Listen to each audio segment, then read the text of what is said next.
Hi everyone, Malibu Sean Bateman here again, and well, it's been a long time since I did one of these these corner paper vlogs, and well, I'm not gonna talk about a wrestling company per se, but I want to talk about a company or stable one-off pay-per-view, for example. It's good. Back in the day when the WWE had their own brand pay-per-views, like Raw gets one pay-per-view, and SmackDown gets another one. Those are good ideas instead of having it the way it is right now.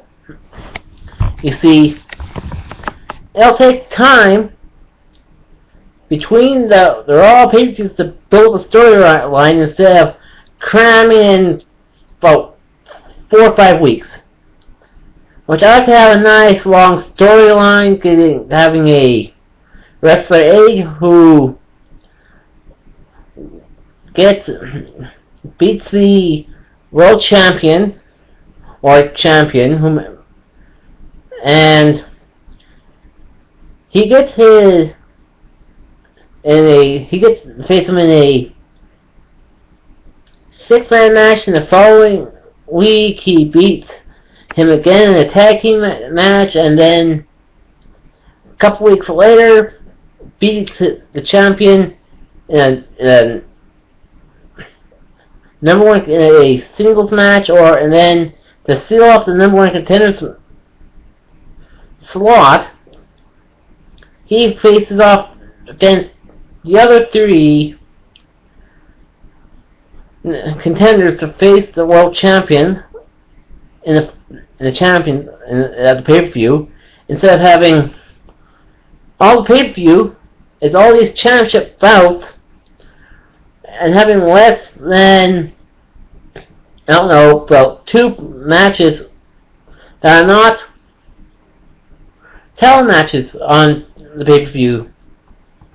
I can see, for example, the WWE,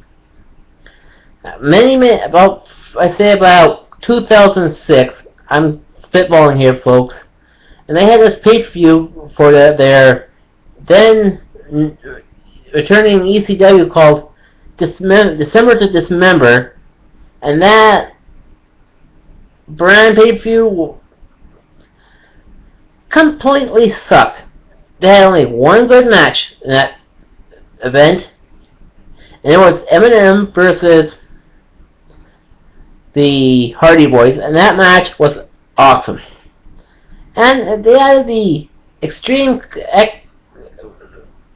factor to the Elimination Chamber, which I thought was a good idea, but to me it has its flaws, and by bringing all those weapons in, that means more pain for the opponents, and someone might trip over said weapon after it's used, and they might get injured. And because of that, the WWE nixed the brand pay-per-views. And before that, I have to go way back into about the mid-90s for what the NWO did, or the New World Order, did well. They part of the storyline was, before the pay-per-view, was they took over the money show for WCW, or World Championship Wrestling, to help promote the first ever pay-per-view by changing it from WCW Monday Night Nitro to NWO Monday Night Nitro. And this is when they had Hogan, Nahal, Nash, X-Pac when he was still in WCW. It was on a 6.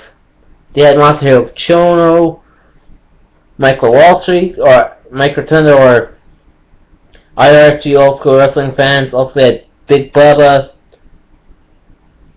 or the Big Boss Man to all you WWE fans. And they had representing New Japan, which is the big one of the two, but one of the big four in Japan right now. And the other three are actually the five, which is they could have now All Japan, Pro Wrestling Noah, Dragon Gate, and now Wrestle One, or W1 as short. And New Japan and NWO representative was Matsuhiro Chono, and the W and they had and NWO did the commentary with Eric Bischoff and the $1 Million Man. Ted DiBiase was known as Trillionaire Ted because they couldn't use the $1 Million Man gimmick in WCW, and they gave the NWO members their thing, but not WCW wrestlers because they're trying to take over, and they had their NWO referee. I cannot. The NWO had a referee. This is before. This is right before they had Charles Robinson in the back pocket of Ric Flair before the WCW went down the toilet. And heck, it's like Dangerous Danny Davis, crooked referee, before he got fired. Tay Long, he was a crooked referee, got fired in WCW, became a manager, and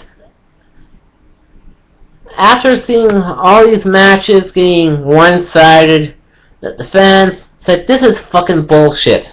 You see, after that pay-per-view for Sold Out, the idea for the NWO having their own pay-per-view got scrapped, and a couple years later, the finger poke of doom happened, yada yada yada. WCW lost, the Monday Night Wars bought by WWE, and then we had TNA, and it's going downhill quickly, and it's all you people there who are trying to say to me, "Sean, you're making sense. You see, making bad pay-per-views, you have to make a good storyline for your brand and make it for your brand, instead of just slapping in stuff together and making a terrible storyline for a big payoff." And to me, if I want to make a good storyline, I think what the WWE should do is to have the brands again, like have half none of the big four events, have half the non-big pay-per-views Raw, and have the other half of the non-big WWE events like SummerSlam, WrestleMania, Survivor Series, Royal Rumble, SmackDown, and have them have a nice storyline to get, so we can have a nice big storyline instead of just having quick storyline after storyline after storyline, because some people are getting bored of the same storyline month after month after month. And also, if I was running a company like the WWE, I would make some different changes. And if there's a stable out there, a three-man group out there that's got to be a tag team, the two people who win the tag team titles are the tag team champions. And the third person should be going after the singles title, but not being part of the tag team titles. And I'm looking at you, New Day. You are not the Fabulous Freebirds, but I can see if one member of that three-man group is injured,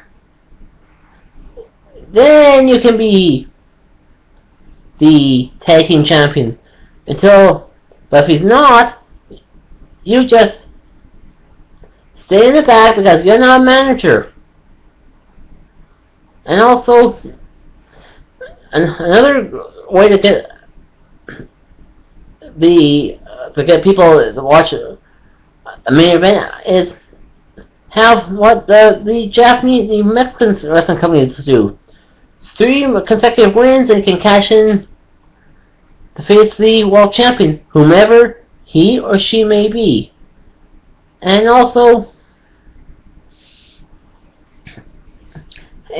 have split the 2 shows into brands. Like I said, have half of the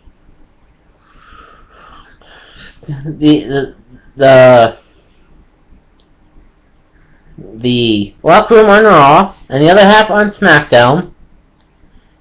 Have a world title on SmackDown. Actually have the World Heavyweight title on one brand. SmackDown gets their own WWE title. And Raw gets the IC title. SmackDown gets the US. And also have 2 Divas titles for both shows. Have 2 tag team titles on both sides. Have on one show have the light heavyweight division. Other show cruiserweight. Have a hardcore division on one side and extreme title on the other. Have a Divas tag team division on both shows to give a chance for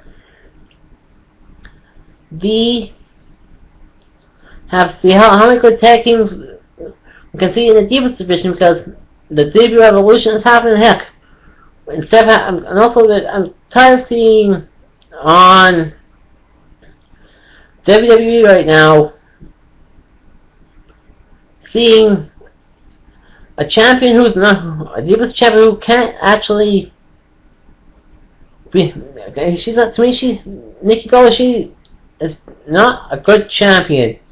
She, to me, but because the only way she has to sell for this long is because who she's kneeling in the back. And you see that, to me, the only way I like to see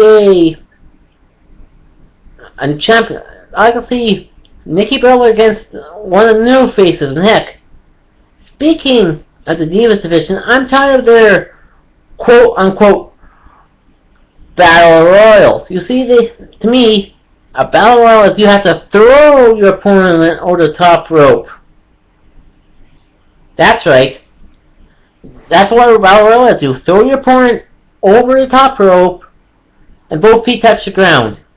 But in the Royal Rumble, same concept, but every 90 seconds to 2 minutes long, a new wrestler comes out. But Divas division for the Battle Royal, they throw their opponents through the ropes.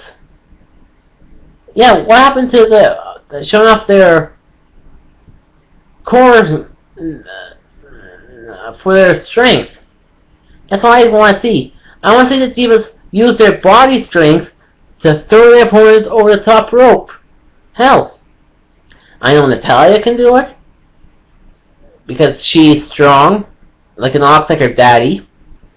I know Tamina Snuka can do it because she's a she has blood from the South Pacific. And I know that Shawn, who's the daughter of Ric Flair, she can do it. And so that's all I like to see. Seeing how strong are the Divas?